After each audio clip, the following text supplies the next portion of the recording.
Hello everyone. It's been a very unusual start to the term, but I want to let you know that everyone here, all of the staff at Robina State High School are thinking of everyone, and we're all working really hard to do our very best to support you at this very difficult time for everyone.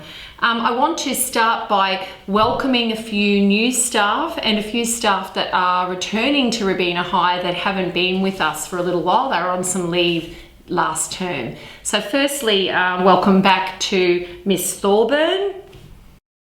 Welcome back to Miss Gleason, Mrs. Gower, and welcome back to Mrs. Knowles.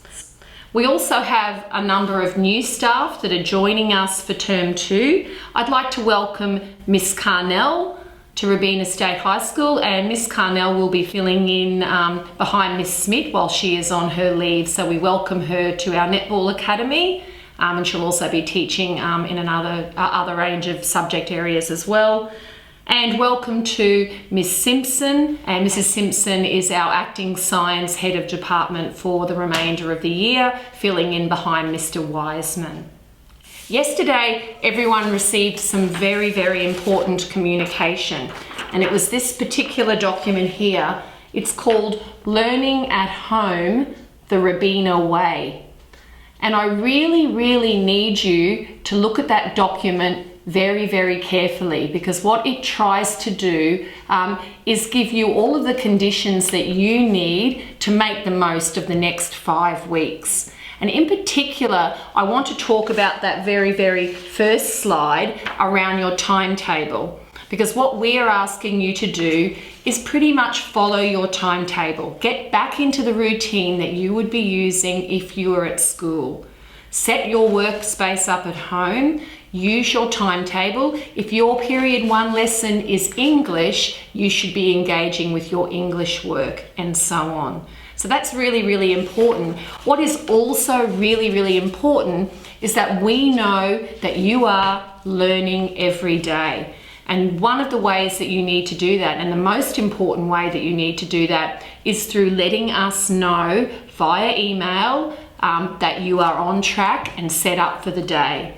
So the document very clearly says that you need to email your roll class teacher by 9:20 a.m. each day. So please have a look at that, and please make sure that you're doing that. Of course, if we don't hear from you, we will need to follow up. So that is very important. All of the other aspects of the graphic are equally as important. So I really do need you to take the time to look at that, as I said. On top of that, you are receiving so many more emails than you are used to. I know that. Because that is obviously going to be one of our primary ways of communicating with you. There are so many that have come in the last weeks of term, and also in the last couple of days. They are all important. Every day you need to look at them, you need to read them thoroughly. There are YouTube links which explains to you things like what to do if you can't remember your password. There's obviously links to your OneNote. There's communication from your teachers about their expectations. All of your teachers will be asking you at least weekly to complete some sort of formative task that has to be submitted. So these are all the ways that we can make sure that we're supporting you the very best that we can during this time. Yesterday, I had the opportunity to catch up with a few of our sports staff to talk about exercise and why it's so important at the moment to make sure that we stay active. So I'd like to share that with you now. Well, this is weird. It's Monday and it's lunchtime and we don't have a single person out on the courts. So we're not getting all that exercise that we usually get during the day. I think it's really tempting in times like this to maybe just say, I'll have a break from exercise. But I imagine it's really important that we still make sure that we're active in different ways. So I've got Mr. Norton-Smith and Mr. Davison here right now, and I was just going to ask them a few questions, and I might start with you, Mr. Norton-Smith. Why is it important that we keep exercising? What happens to the body if you don't? Well, if you don't exercise, you actually lose energy levels, you decrease your brain stimulation, and then your mental well-being also fades as well. it's funny because people think, oh, when I exercise I get tired, but your body adapts to that and it increases the energy levels and the blood flow to the brain improves, and therefore you can concentrate better, whether you're doing schoolwork or you just want to stay healthy and active all the time. Mr. Davison, how much exercise should a typical person be trying to do every day? Guidelines say 30 minutes a day, at least 5 times a week. So in these times more than ever, it's really important to have purpose and getting outside the house and not being lazy and sitting in one spot for a long period of time. So I definitely recommend as a minimum 30 minutes a day if you can. Okay, great. Well, let's have a look. Let's maybe move out onto the courts and see if you can show us just some simple things that we might be able to do while we're working from home and at home. Okay, we're out on the courts now. We've got no balls, no equipment or anything like that, but I'm sure there's still lots of things we could do, sir.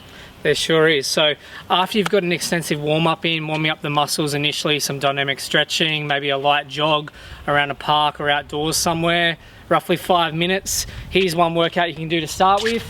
Okay, so placing a shuttle roughly 10 meters, 20 meters if you want more of a jog or some exercise in between. You can start with one push-up at one end, so going all the way down and then pressing back up. You can also do that on your knees if that's a bit out of your reach. So just on your knees, one push-up. Then you're going to jump up and lunge the 10 meters between cones, or 20 if you want to go longer, up to the next point or your next marker. When you get to the other end, you're going to do one squat jump, okay? And then going back to your starting point, you're going to be doing bear crawls, okay? So on all fours, back to the other end. Once you get there, the reps increase by 1 every round. So 2 push-ups, lunging back, 2 squat jumps, bear crawl, 3, 3, and it goes up by there for either a 10-minute time domain, 15 minutes, 20 minutes, however long you want to make it, depending on your skill level. I really like that because that's something you could just do in your backyard, or even limited just space. a limited space, or even a park. So that's really, really simple and easy to do. That was really, really good. After you do a big workout like that, do you just stop, or is there something else you should do? You certainly throw in a cool down at the end of that. A cool down is just letting your heart rate decrease. Stretching is really important as well. We often focus on building strength and fitness, but your flexibility is a key fitness component, and if you can work on stretching as well, then that works really well. Legs, arms, chest and back, all of the major muscle groups. So from now on, every Monday we're going to bring you a different workout that you can do at home during isolation. Keep that body moving and keep that brain ticking. Good luck, everyone.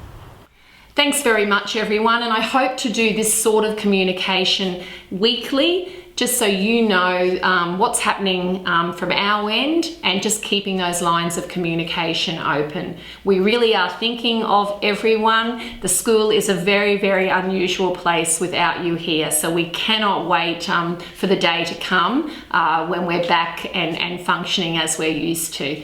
Take care.